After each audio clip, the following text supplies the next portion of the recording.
and why it has come back in terms of the military conscription 34 years later. What's the big threat that's facing Jordan? We tell you all that on Fault Lines. But first up, the big story.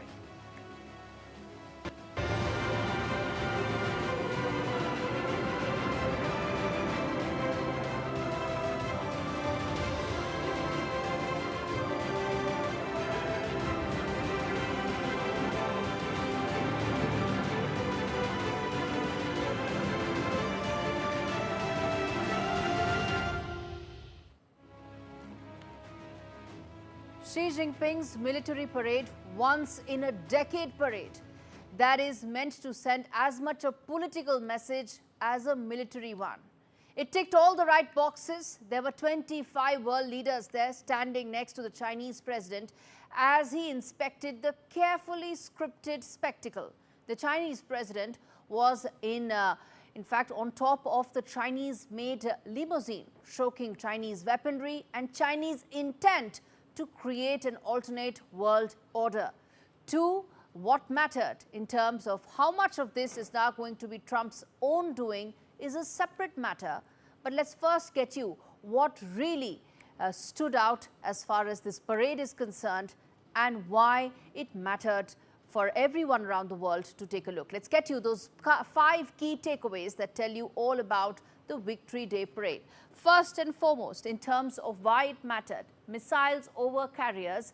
This was a strategy that was reshaped as far as China is concerned. There was a lot of focus about the intercontinental ballistic missiles, and it mattered more simply because that area, Tiananmen Square, had the world's largest nuclear stockpile countries. There was China, there was Russia, there was North Korea, which is why missiles is all that mattered. The next key aspect of this, which was that it was the biggest parade, and AI, in fact, played a very key role. This is now as much about technology as it is about weaponry. And weaponry going forward is going to be all about unmanned vehicles, unmanned weapons, where military men will be sitting back on their consoles dictating how the technology-enabled machinery is going to move around. And that was on display here.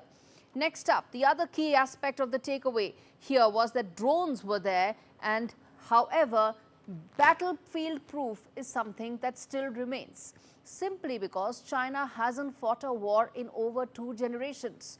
The last proper war it fought was with the Vietnamese. Since then, it has made huge military strides. Of course, all of that was on display in Tiananmen Square.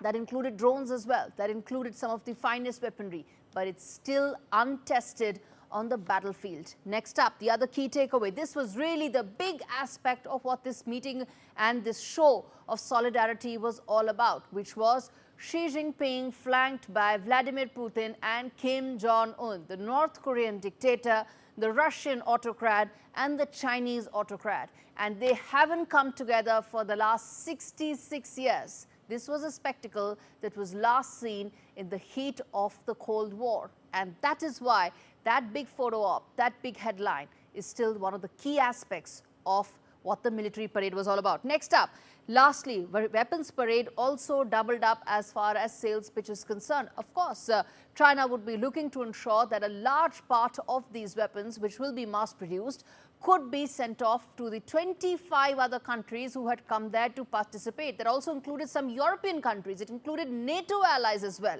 and those who were wanting to be part of the EU as well. In fact, now let's get you in terms of more details as far as what this military parade was all about. There were massive missiles, there were sleek drones, and of course the unmissable thunderous jets that were there. China's Victory Day parade was nothing short of a theatrical display of power. But behind the steel and smoke, are these systems really battle ready? Or were they just military window dressing? That's something the world doesn't know. But from New Delhi's strategic lens, let's get you this reality check that tells you more about these weaponry than just the choreographed spectacle that was on display on Tiananmen Square.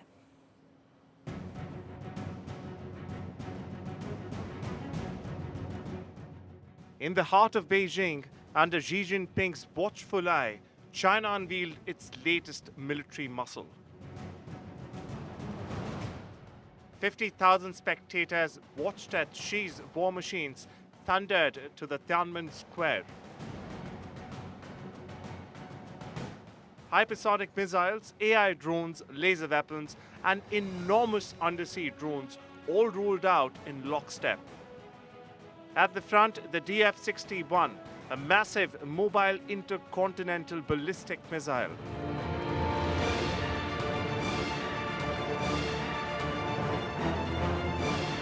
Reviving a Cold War era designation, this nuclear capable giant was designed to send a message straight to Washington.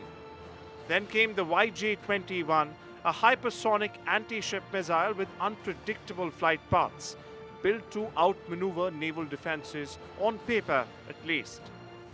Air defense lasers mounted on trucks and warships followed. But lasers in war? Still mostly theoretical. Also revealed were the two XL undersea drones, longer than buses, bristling with unknown technology. But the biggest question, do these systems work when it matters? Operation Sindoor gave India the answer. During our precise strikes on Pakistan after the Pahalgam terror attack, Chinese supplied gear deployed by Pakistani forces, drones, jammers, surveillance systems either malfunctioned or were neutralized with ease. The battlefield told a very different story than the Tiananmen Square brochure. Even China's loyal wingman drones and robo-dogs, also part of the show, remain untested in real combat. Xi's military showcase may dazzle the crowds, but anyone with real strategic insight knows credibility isn't built in parades, it's earned on the battlefield. And China's men and machines haven't fought one in 2 generations. Arjun Samar Mahendran for NDTV World.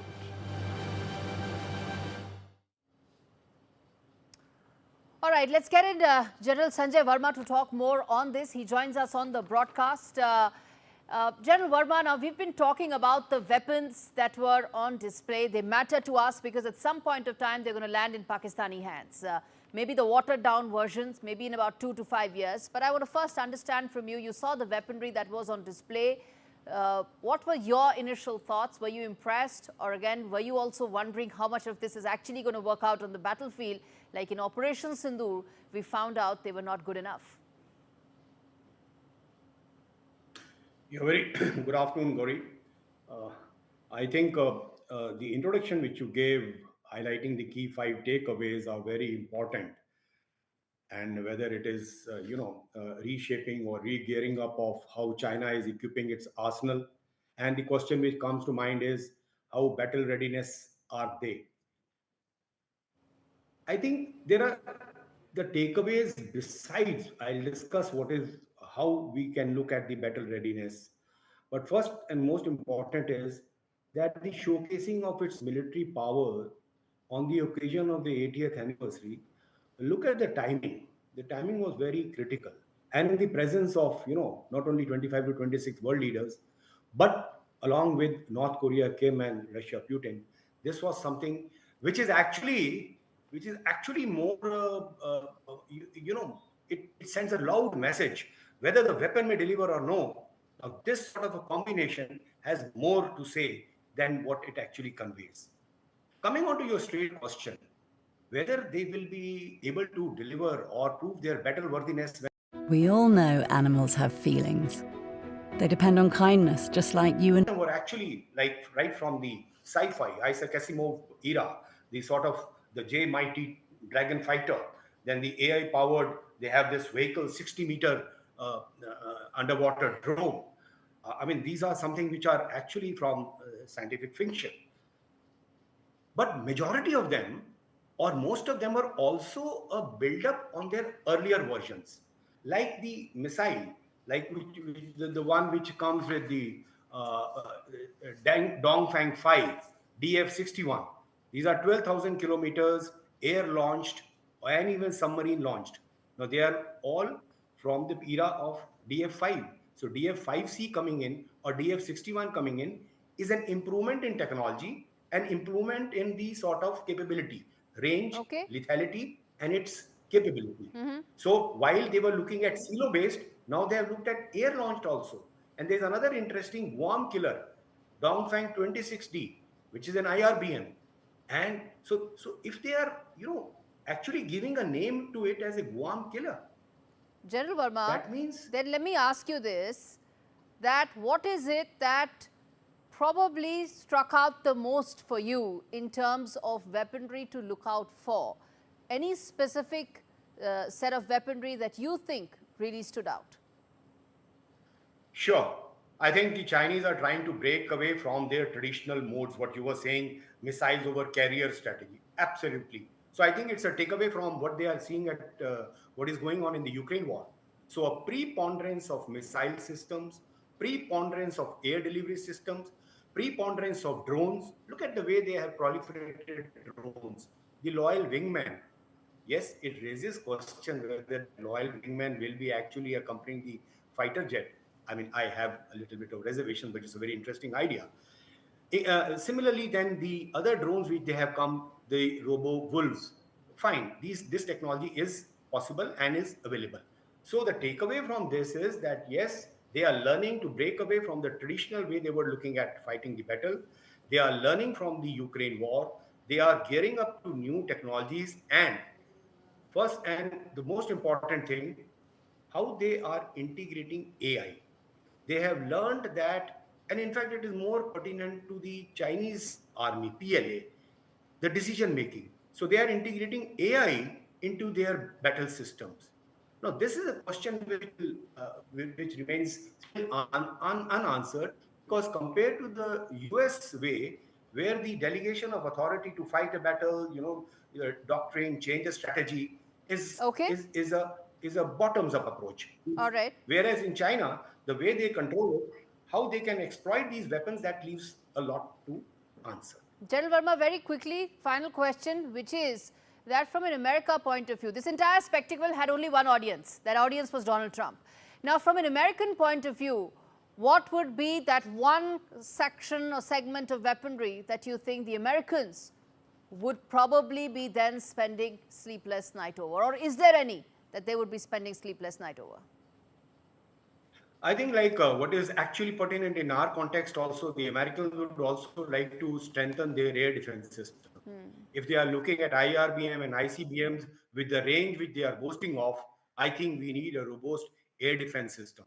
And after that, something to counter these, whether it is by means of directed energy weapons or by means of hypersonic missiles. So these will be the two things which the Americans or any other country now needs to strengthen your air defense umbrella, so that you can counter before it comes actually onto you. And even if it comes onto you, how do you handle that? That should be the priority. Really what it is, the countries around the world prepare for two things. I'm putting it simply for all those who are non-military background people like myself, which is you put in money in investing in missiles that ensure that they strike the enemy, ensuring that they go past the air defense system.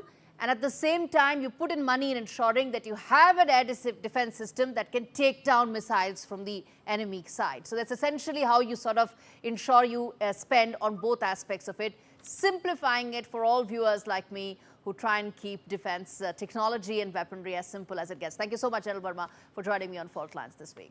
Well, viewers, if you take off your blinkers, you understand that as far as the Chinese weaponry is concerned, it would be in Pakistani hands in the next few years. Maybe not the top of the line one, but watered down versions would most certainly reach the Pakistani army, which tells you which way this battle will shape up going forward.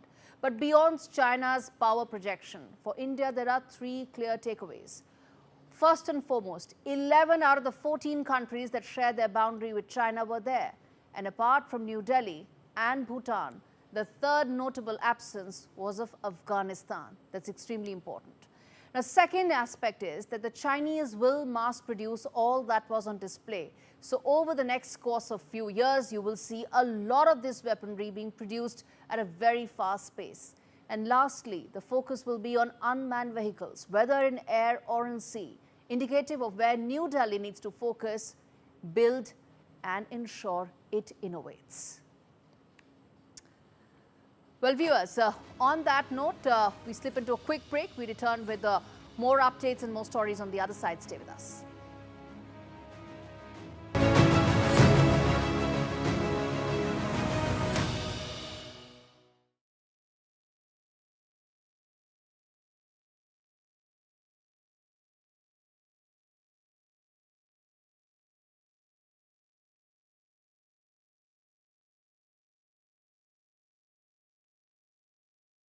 We all know animals have feelings. They depend on kindness, just like you and me. So imagine how they feel when they're beaten, starved, and unloved. Every minute, the RSPCA is called on to save animals in physical agony and mental torment. It's unbearable to see the pain in their eyes. We refuse to give up on them, but to rescue them from a life of fear, we urgently need animal lovers like you to donate today. Please call 0800 121 4260 or text KIND to 84903 to give £2 a month to the RSPCA. Your gift will help fund more life-saving rescues, more emergency treatment, and more gentle rehabilitation. Every month, you'll be helping to keep animals free from pain and sadness, so they can find the comfort and joy they deserve. Right now, across the country, thousands are suffering deliberate harm. But together, we can show animals what kindness feels like. Together, we can rescue them. So please, call 0800 121 4260, text KIND to 84903, or visit our website to start your monthly donation today. Thank you. It feels good knowing that your future's in hand. Evlo can offer you a loan from £1,000 to £15,000. Get your conditional decision in minutes. We know that living with diabetes can make daily life a challenge, and we're here to help. I felt very low with the diagnosis and very lonely as well, and embarrassed. I think people don't necessarily realise the impact that being diabetic can have on you, and the amount of extra decisions you have to make a day through carb counting every single thing you eat. If you're struggling with the everyday challenges diabetes can bring, become a Diabetes UK member today. Receive this informative welcome pack and Balance magazine. Balance magazine has been very good in giving me tips to manage my diabetes on a day-to-day basis. One of the things I was recommended to do was exercise. What motivated me was my love of dance, and I got that back. Join a community that really understands. Call 0800 035 7605 or go online to become a member for just £3 a month.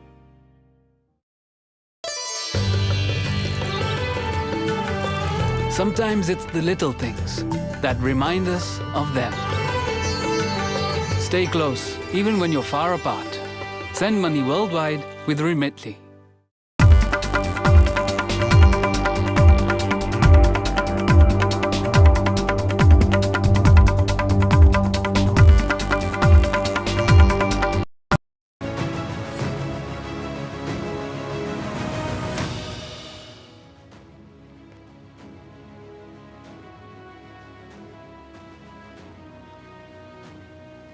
While Xi Jinping hogged all the limelight, the spectacle was also a major milestone for the North Korean dictator, Kim Jong-un. Not in 66 years had the leaders of China, North Korea and Russia, then USSR, had come together. This was more than just a star-studded debut for the North Korean dictator. It ensured the pariah state had been mainstreamed, sharing the stage with the leaders of 24 other countries. This report tells you why the world's third important producer of nuclear weapons is now in the play when it comes to global politics and global political order against Donald Trump. Wearing his trademark black suit and gold tie, North Korean dictator Kim Jong-un walked to the red-carpeted entrance of the Tiananmen Square, venue of the world's most watched military parade. And as he walked in front of the global media, Kim was part of the troika of Xi Jinping and Vladimir Putin. This was not just mainstreaming. Suddenly, Kim Jong-un, the dictator of North Korea, was an integral part of a concerted global push against American President Trump, a show of solidarity, the three strong men out to counter the US, Japan, South Korea security cooperation. Beneath the choreographed spectacle, the move allows Pyongyang more leverage against the US in any nuclear negotiations. With the image of China and Russia backing North Korea, Kim may have more elbow room against the US. It could also mean that the Russia-Ukraine war may continue to get more cannon fodder in the form of North Korean troops, some of who have been awarded posthumously by Kim, with Putin's troop having the momentum on the battlefield. Continued support of weapons and men from North Korea could further complicate the matters for Trump. For Trump, at stake is a Nobel Peace Prize. For others, there is a grinding war that must now end after 3.5 years. All right, now let's tell you exactly why the presence of Kim Jong-un really changes the global political landscape and also what is behind the Chinese-North Korean brotherhood. Let's put that out for you and detail and decode that for you in detail. Now, Kim joins the axis that is challenging the American dominance. North Korea has always been the one standing opposite America, but now there is a proper axis that seems to have come to shape, and North Korea is very much a part of it. And challenging the American dominance means that it allows certain leverage to the dictator. Next up, shares the global power stage with 24 world leaders. This is not just one single bilateral visit. This is a multilateral platform. There are EU countries, there are NATO countries here. Slovakia is a NATO country. And for them to then be part of this spectacle where you have Kim Jong-un as well, essentially mainstreams the pariah leader. He's now in global headlines, global photo ops, and being part of a larger global concerted push. Next up, it trades soldiers for strategic relevance. Now, this is something that we've been saying, that the Russia-Ukraine war now is essentially and increasingly relying on Putin's ability to be able to get more troops from North Korea, to get continued access to Chinese weaponry, some amount of funding that's coming in via the trading mechanism between the two countries that has really increased in the last couple of years, and the drones that came in from Iran, which is the Shahid drones. But the presence of North Korean soldiers, cannon fodder as you would call them, is extremely important and keeps Kim Jong-un in the strategic relevance of this entire relationship. Next up, brotherhood sealed in missiles and optics. Essentially, that's what it is. If you have been able to get one end of the bargain, then you become that much more relevant. Till now, there is a major security threat and remains, as far as North Korea is concerned. That line of access that China had still remains, but it's now not just about China and North Korea having a certain line of access. There is now greater relevance of Kim Jong-un, and that has been the big takeaway for the North Korean dictator from this visit. And lastly, sells loyalty and buys clout. That's the large part of it. It allows, of course, Kim Jong-un to be able to temper down some of the other major domestic criticism that he is facing, with the fact that there is not enough food, there is not enough electricity. All money is diverted towards weapons program. They are one of the largest nuclear weapons manufacturers in the world. All that still remains. But what he does manage to get is more clout. And that is the significant aspect of this entire photo op that resulted in a big push as far as North Korean dictator is concerned. Let's now quickly tell you, in fact, to viewers, if you take off your blinkers and understand what's really happening, one may ask, is the world back to a Cold War era situation? Blocks being made. Except this time it will be China at the center of the alternate world order and not Russia or USSR, or at least that's what Xi Jinping would be trying to do. Well, the Cold War existed because winds of globalization had not swept through most of the communist bloc, which now have experienced the benefits of global trade. China is the world's second largest economy. It has experienced prosperity. But the three autocrats coming together mean one thing for sure, that the threat that the world faces from Pyongyang has only grown. Kim Jong-un now has moved from isolation to alignment very quickly. And with it, the nuclear threat from his country has also climbed manyfold. Let's move ahead and tell you the other big story that we're tracking on the show. Jordan's Crown Prince Hussein Abdullah recently declared the revival of the country's national military service. The Crown Prince stressed that Jordanians must be ready to serve and safeguard their country. The announcement came as the country seeks to project a posture of tough policies against Israel in response to the war in Gaza. This is the first time that Jordan has decided to now ensure that military conscription happens after 34 long years. Now, there's been a lot that has changed as far as the Middle East is concerned. That map has been drawn, redrawn, changed, and continues to remain under flux with the war in the Middle East continuing. But this report tells you exactly why Jordan has gone for this big change and why it is important and the security dynamic that is at play for Jordan. Take a look.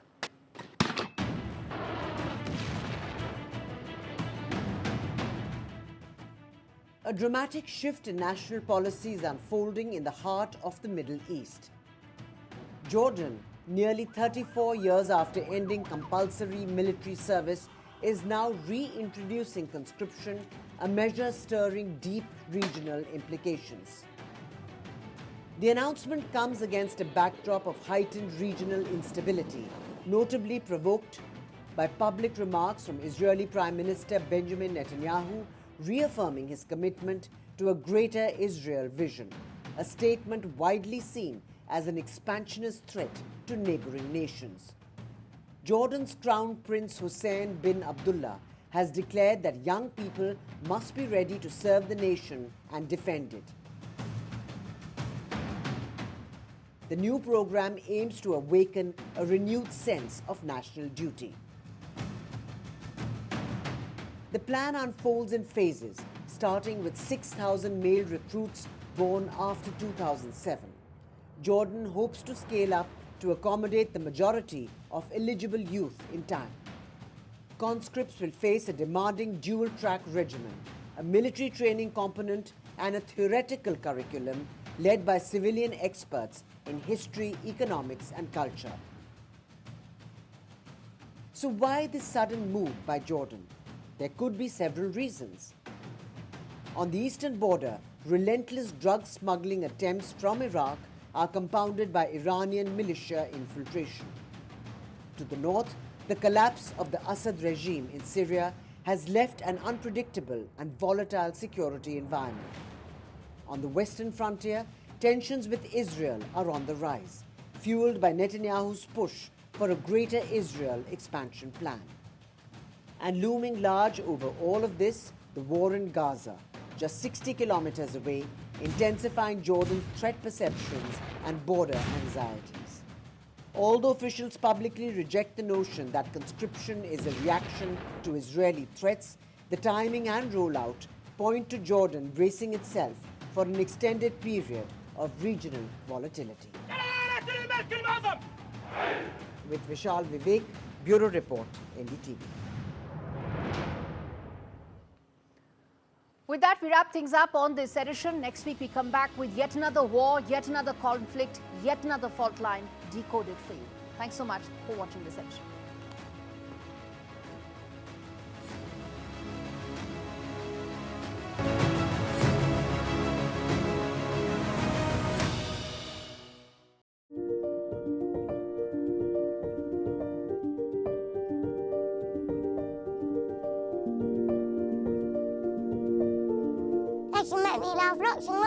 Lots. They have to write arts and crafts, colouring, diamond art. Their favourite food is chocolate cake. They should have lots of pets. Goldfish. And then there's tigers, cats and ducks. They should be able to do a Rubik's Cube as fast as me, which is in 1.27 seconds. They can be a magician, so they can magically make me better. They would have to be caring. Strong. Give me the medicine and let me go home.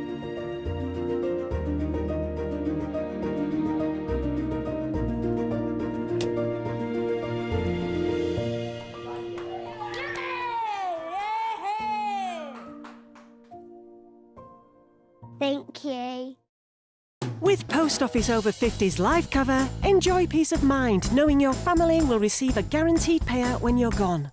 UK resident 50 to 80, your guaranteed acceptance. No health checks and from just £1.15 a week. Plus free 24/7 GP access with the health and wellbeing benefit. Purchase and receive a £125 gift card for Amazon.co.uk, Tesco or M&S. call Post Office on 0800 171 2211. If Lubasi was your son, you'd do anything to stop his suffering. He's in agony because he has an eye infection called trachoma. It's often spread by flies, like these. If Lubasi was your son, you'd take him to the doctor. But his parents can't afford to get him the care he so desperately needs. You can. When you give £2 a month to Sightsavers, you can help save more children from agony like this and spare their parents the pain of watching their children suffer. Every month, you'll help our eye doctors get to some of the world's poorest and most remote villages.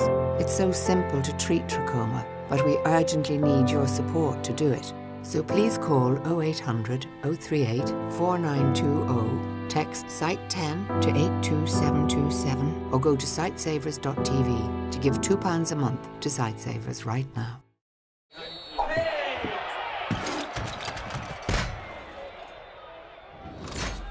When an unexpected expense catches you offside, Drafty can get you back in the game. Drafty Flex is like a handy pot of cash when you need it. There's credit up to £3,000 and money sent to your bank in 90 seconds. Borrowing £100 for 30 days costs under £6. Be prepared for the unexpected with Drafty. Apply at drafty.co.uk. Now, here's a big offer worth checking out. In People's Postcode Lottery's October draws, there's a share of £23.2 million to be won. And to celebrate our brand new TV game show, Win-Win, we're offering new players the first month free when you sign up. For your first month's free entry, sign up before midnight on the 30th of September. A share of £23.2 million could be yours, but only if your door is in the draw. You could part exchange your car or get cash in the bank with We Buy Any Car. Enter your reg number now at WeBuyAnyCar.com. Time to go to sleep now. I can't sleep without Bunny. Where is Bunny? Downstairs with Grandma. Is he? I'll better go and get him then, hadn't I? For 50 years, Stana has been helping people continue to enjoy life upstairs. And with stair lifts fitted in less than a day, you can carry on just as normal. But Bunny can't sleep without Teddy. Contact Stana now. Stana, enjoy the life upstairs. Yes, I've won £1,000! Play bingo at Tombola for free in September, where a £1,000 full house prize will be won every day. Open for fun. Unexpected expense. Drafty's got your back. Borrowing £100 for a month costs less than £6. Apply at drafty.co.uk. Vista Health means fast access to scans. Vista Health means rapid results. Vista Health means convenient locations. Vista Health means affordable pricing. At Vista Health, we know what your health means to you.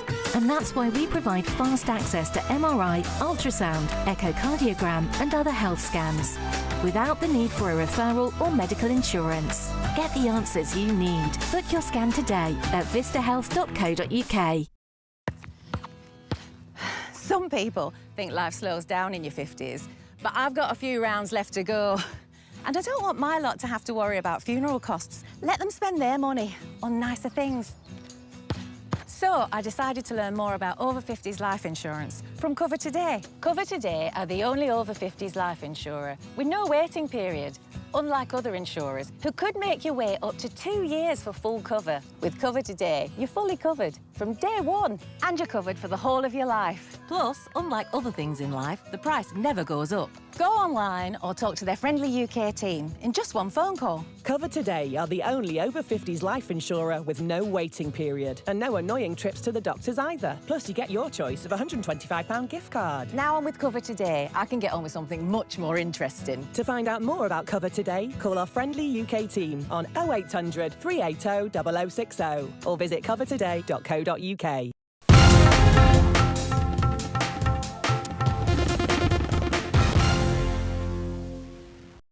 To him, she turns away his face, but when it comes to how she treats Congress leaders there, especially the Shamnur Shivshankarappa family, she behaves like she is their pet dog. an absolutely shocking statement, insensitive statement, crass statement that has come to the fore. But up until now, what hasn't come is an apology from the legislator. Firstly, let's listen to what he has said, and then the Congress leaders who are saying that this is BJP who are habitually in the habit of making such comments about women because it's in their DNA. Let's listen to these political reactions as well. ಆ S P ಅವ್ರು ಮಾಡೋದು ನೋಡಿಬಿಟ್ರಂತೂ ಒಬ್ಬ ಶಾಸಕರು ಸಭೆಗೆ ಹೋದರೆ ಮುಖ ತಿರ್ಸ್ಕೊಂಡು ಕೂತ್ಕೊಳ್ತಾರೆ. ಅದೇ ಶಾಮನೂರು ಮಂತಂದವರು ಒಂದೊಂದು ಗಂಟೆ ಗೇಟಲ್ಲಿ ನಿಂತ್ಕೊಂಡು ಕಾದು ಅವ್ರು ಬಂದಿದ್ದನ್ನು ಸೇಮ್ ಅವ್ರ ಮನೆ ಪಾಮರಿನ ನಾಯಿ ಥರ ವರ್ತನೆ ಮಾಡ್ತಾರೆ. I don't know why the media is always surprised when BJP MPs, MLAs or their entire cadre